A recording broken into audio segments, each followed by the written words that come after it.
บรรดาสหายสมาชิกพรรคและพนักงานสถาบันวิทยาศาสตร์เศรษฐกิจและสังคมแห่งชาติหับฟังปาฐกถาเนื่องในโอกาสวันเกิดประธานสุภานุวงศ์ครบรอบ117 ปีวันสนธิสัญญามิตรภาพและการร่วมมือลาวเวียดนามครบรอบ49 ปีและวันสร้างตั้งสายสัมพันธ์การทูตลาวเวียดนามครบรอบ64 ปีสถาบันวิทยาศาสตร์เศรษฐกิจ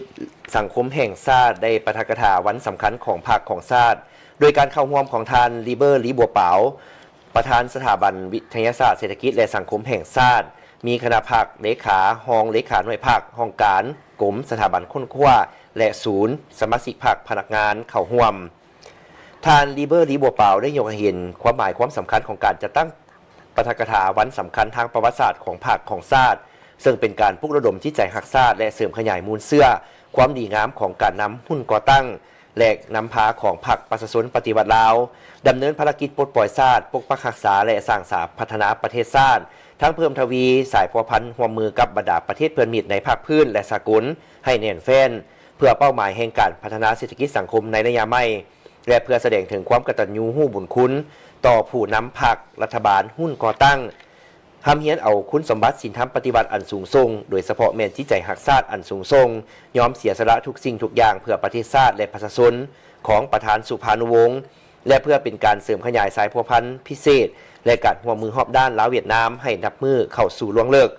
ประกอบส่วนเข้าในการแก้ไขปัญหาความยุ่งยากทางด้านเศรษฐกิจบนพื้นฐานการสร้างเศรษฐกิจเอกราชเป็นเจ้าตนเองในระยะใหม่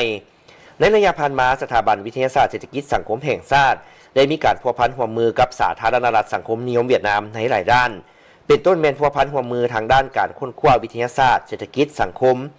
กับสถาบันดิษฐ์วิทยาศาสตร์สังคมสาธารณรัฐสังคมนิยมเวียดนาม